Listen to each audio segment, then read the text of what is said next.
Ой, матінко вишня, чи я в тебе лишня? Ой, що ти ж мене сюди дала, де я й не привиш?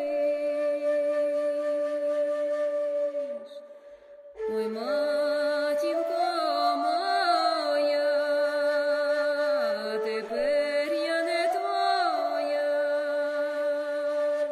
Ой, тепер я того й пана, що зроду й не знав.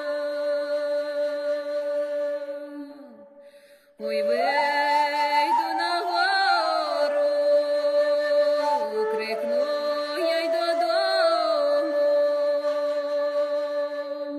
Ой, вариш мати